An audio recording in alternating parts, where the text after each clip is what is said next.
So guys, जैसा कि हमने पिछले एपिसोड में देखा, तीनों एकेडमियों के डिसिपल एक तालाब के किनारे इकट्ठा हुए थे क्योंकि वहां से एक ग्रेट ट्रेजर निकल कर आने वाला था। शियाओ भी वहां पहुंच गया, पर होली एकेडमी और इमोर्टल एकेडमी के लोग तियानशेन के डिसिपल को बुला रहे थे। शियाओ ने उसे रोक दिया और मिस्टीरियस ट्रेजर बॉक्स को हासिल कर लिया। सभी हैरान रह गए थे। पर्पल सन ने गोल्डन हॉर्न प्रैक्टिशनर को शियाओ पर हमला करने भेजा था, पर शियाओ अब इतना काबिल और ताकतवर हो चुका था कि वह रूल्स तक बदल सकता था। इसीलिए उसने गोल्डन हॉर्न राइनो का हॉर्न ही तोड़ दिया और उसे मारने तक पहुंच गया। जी टोंग ने गोल्डन हॉर्न राइनो को बचाने के लिए उस पर हमला करने की कोशिश की, पर शियाओ ने सिर्फ अपनी एक उंगली में ही उसे हरा दिया और जी टोंग ने अपने सभी साथियों को बुला लिया। शियाओ के सभी दोस्त भी वहां गए और अब शियाओ ने सबको खुला चैलेंज दे दिया। चारों ओर सन्नाटा छा गया, पर होली सीक्रेट एकेडमी और इमोर्टल एकेडमी के डिसिपल शी तियानशेन के डिसिपल से बहुत नाराज थे। तभी पर्पल सन सामने आता है और कहता है, मेरे शरारती सर्वेंट से गलती हो गई, जो उसने तुम पर जल्दबाजी से हमला किया उसे माफ कर देना, प्लीज ज्यादा गुस्सा मत होना।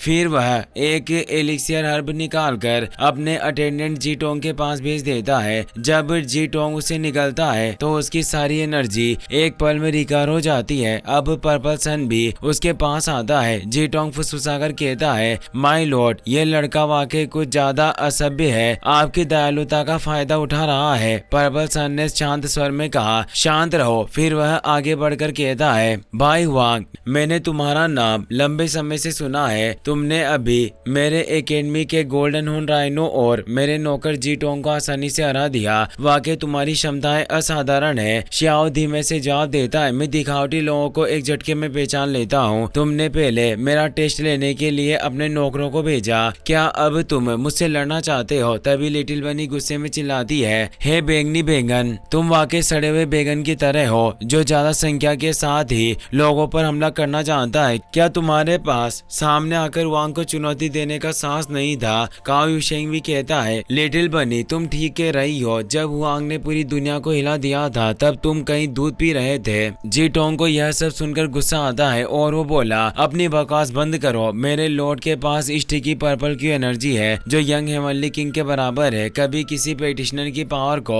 उसके पास्ट की ग्लोरी से नहीं आंका जाता। लगता है वांग अब उतना पावरफुल नहीं रहा। मैंने कभी नहीं सुना कि तुम किसी प्रेशियस इमोर्टल सीड के साथ फ्यूज हुए हो। लगता है तुम्हारा भाग्य सीमित है। तभी बियान्यू नाराज होकर बोलती है, तुम कैसे कह सकती हो कि वांग किसी सीड के साथ फ्यूज नहीं हुआ? वांग गंभीर स्वर में कहता है, ये सही है, मैं किसी सीड के साथ विलीन नहीं हुआ क्योंकि वो खुद एक सीड था। बियान्यू गर्व से बोलती है, भले ही तुम किसी सीट के साथ विलीन नहीं हुए हो, फिर भी तुम वांग हो। ऐसे लोगों को मारने के लिए तुम्हारा नाम ही काफी है। अगर वांग इतना कमजोर होता तो वह अपनी एक उंगली से ही वर्ल्ड दाओ रियल्म के तुम्हारे नौकरों को कैसे हरा देता। जी टोंग की आंखों में आग उभर आती है, पर पर्पल सन उसे शांत रहने का इशारा करता है। इन्हीं लम्हे में पर्पल सन को अपने पास्ट की एक बात याद आ जाती है। जब शियाओ ने एशियन बीस्ट वुडी को हरा दिया था, पर्पल सन ने कहा, वुडी मेरा करीबी दोस्त है। वो शुरुआत से ही इनविजिबल रहा है, लेकिन जब मैं एकांतवास से बाहर आया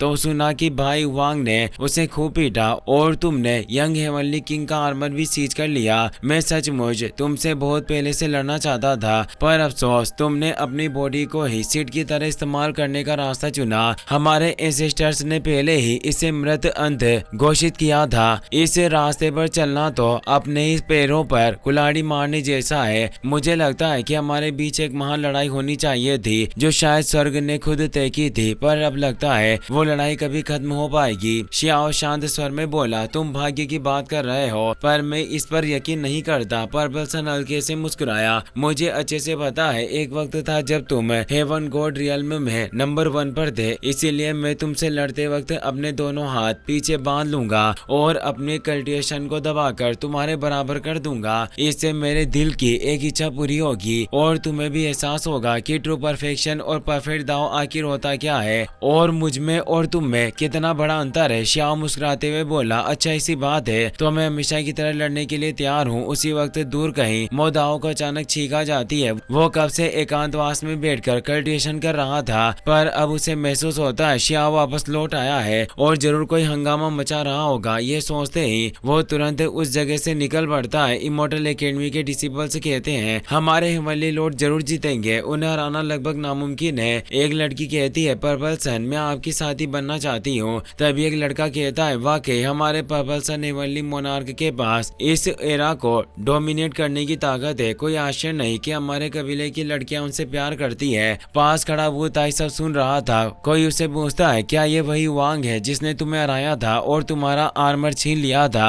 वो ताई के चेहरे पर गुस्सा झलकता है, वो अपनी हार का बदला लेना चाहता था। लेन जियन कहती है खुद की तारीफ करना किसी महान शख्स के लक्षण नहीं है। क्योगो बोलता है वो वांग जिसे सब सुप्रीम यंग टैलेंट कहते हैं वो अब उतना पावरफुल नहीं रहा, अब उसे अपनी इज्जत बचाने के लिए आखिरी सांस तक लड़ना होगा। इसी बीच डा जूटो की बॉडी के पास एक ड्रैगन सोल दिखाई देता है जो ये सब कुछ देख रहा था, यानी जूटो ने भी कुछ रहस्य अब तक छिपा कर रखे थे। लिटिल बनी गुस्से में बोलती है तुम किसे कमजोर बता रहे हो, बाई हुआंग ने अकेले ही दूसरी दुनिया के बिस्ट से लड़ाई लड़ी थी, तब तुम्हारी मानवता कहाँ चली गई थी, फिर भी तुम खुद को सर्वोच्च कहते हो। तुम सब कायर हो, हमेशा छिपकर मौके का इंतजार करते रहते हो। गोंगयान शियाओ से कहता है भाई तुम अभी इमोर्टल सीड के साथ फ्यूज नहीं हुए हो, जबकि इस पर्पल सन की पावर पूरी तरह से इवॉल्व हो चुकी है, इसीलिए तुम्हें पहले 3 बार सोचकर ये लड़ाई लड़नी चाहिए। पर शियाओ बस मुस्कुरा रहा था क्योंकि कोई नहीं जानता था कि उसने अपनी बॉडी को ही सीड की तरह रिफाइन कर लिया था और अब वो आगे बढ़ता है सीधे हेवन लॉर्ड पर्पल सन की ओर, जिसने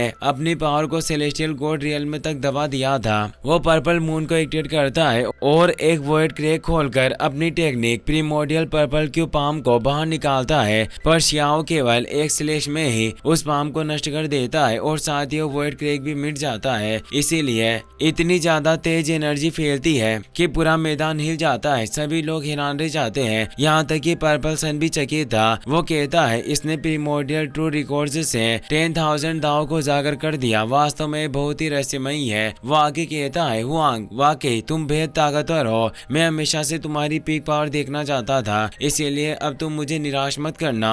और ये कहकर वह अपने पर्पल मून को नीचे की ओर धकेलता है, जिससे पूरे एरिया में तेज दबाव फैल जाता है। धरती फटने लगती है, पत्थर टूटने लगते हैं। सभी लोग उस भयंकर दबाव को महसूस कर रहे थे, पर शियाओ उसे कुछ भी नहीं हुआ। वो बस शांत खड़ा था, मानो उसके भीतर कोई अटूट ब्रह्मांड छिपा हो। क्यूगो कहता है इस पर्पल सन ने खुद को इमोर्टल सीड के साथ पूरी तरह से फ्यूज कर लिया है। इसका हर एक कदम हेवन और अर्थ के ग्रेट दावों को हिला रहा है, यहाँ तक कि हम में से वो लोग भी जिन्होंने इस करंट एरा मेथड के दावपात को समझा है, वो भी इसका सामना नहीं कर सकते। हुआंग अब इसका मुकाबला नहीं कर पाएगा। तभी जीटोंग हंसने लगता है हुआंग अब तुम्हें एहसास हुआ कि मेरे लॉर्ड की शक्ति कितनी महान है, तो उनके पैरों की धूल के बराबर भी नहीं है। पर तभी लिटिल बनी का किरिन बिस्ट तेजी से आगे बढ़ता है और जीटोंग को जोरदार हेडशॉट मारता है। उसके मुंह से खून निकल आता है और वो दूर चला गया, लेकिन वो कुछ कर नहीं पाता। अब वहाँ पर मोदाओ भी पहुँच चुका था। तभी वो ताई गुस्से में चिल्लाया हुआंग आज तू मरने वाला है। शियाओ बस मुस्कुराया, उसके हाथों और आंखों से तेज लाइटनिंग निकलने लगी। उसने अपनी बॉडी सीट की शक्ति को सक्रिय किया, कोई कुछ देख भी नहीं पाया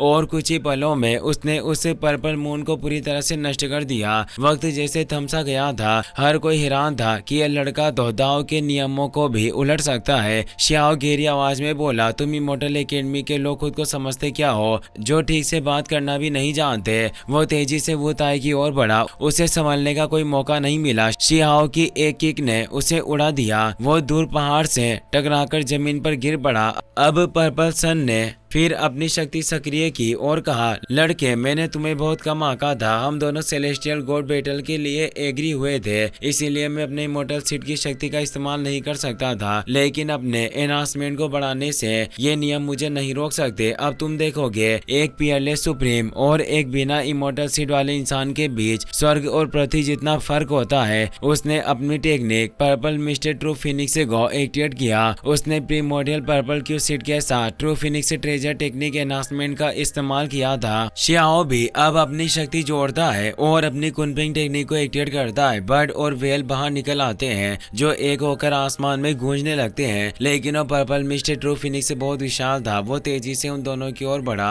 और कुछ ही क्षणों में बर्ड और वेल दोनों को निकल गया। पर अब कुनपिंग चक्र उस वेल की बॉडी पर एक्टिवेट हो चुका था। शियाओ कहता है, मेरे पास अब इमोर्टल सीड की ब्लेसिंग है जिसके इस्तेमाल से मेरी Kunping technique true phoenix treasure technique के ट्रांसफॉर्मेशन को भी प्राप्त कर सकती है। ये इस बॉडी के फिनिक्स फ्लेम से जुड़कर इन टेक्निक्स को और मजबूत बना सकती है। वो दाओ के नियमों के अनुसार उस प्रोसेस को शुरू करता है और कहता है, मेरी बॉडी ही मेरा मार्ग है, इसीलिए मैं अब हर समस्या का हल निकाल सकता हूँ। उसके शब्दों के साथ ही कुनपिंग बॉडी की ह्यूमन फॉर्म एक्टिवेट हो जाती है। शियाओ ने अपने बॉडी सीड से कुनपिंग ट्रेजर टेक्निक को बेहद शक्तिशाली बना दिया था। अब Kunping body purple mist true phoenix body पर लगातार वार करने लगती है। गोल्डन एनर्जी की लहरें फूट पड़ती है। पर्पल सन की शक्ति कमजोर होने लगती है क्योंकि वो फिनिक्स से उसी की बॉडी से जुड़ा हुआ था। उसके मुंह से खून निकलने लगता है। फिनिक्स से बॉडी बिखरने लगती है। पर्पल सन दर्द से तड़प उठा। यह देखकर जीतोंग घबरा गया। उस पर्पल मिस्ट ट्रू फिनिक्स की आंखें अब जल रही थी। वेल और फिनिक्स ने मिलकर उसकी आंखें फोड़ दी। पर्पल सन जानता था कि उसकी ट्रू फिनिक्स बॉडी अब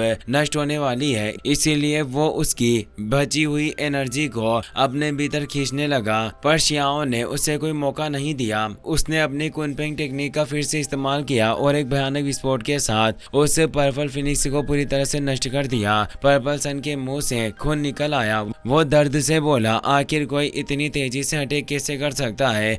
इसने कौन सी टेक्निक इस्तेमाल की? वो अब गंभीर रूप से घायल हो चुका था, इसीलिए जीटोंग उसे संभालने के लिए दौड़ पड़ा। इमोर्टल और होली एकेडमी के सारे डिसेबल हैरान थे। ये कैसे हो सकता है? जबकि तियांशन एकेडमी के सभी डिसेबल खुशियों से झूम उठे। बाई हुआंग जीत गया। चारों तरफ हुआंग हुआंग के नारे गूंज उठे। लिटिल बनी भी पीछे नहीं रही। वो बोली, ये कच्चा लोहा खुद को हिमालय लौट के रहा था। अब क्या हुआ? हेगड़ी निकल गई तेरी। हमारे हुआंग से ज्यादा ताकतवर इस दुनिया में कोई नहीं। और इसी के साथ ये एपिसोड यहीं पर खत्म होता है। अगर आपको वीडियो पसंद आया हो तो अपने दोस्तों के साथ शेयर कीजिए। साथ ही वीडियो को लाइक करें और चैनल को सब्सक्राइब करने के लिए आपका तहे दिल से शुक्रिया। Thanks for watching.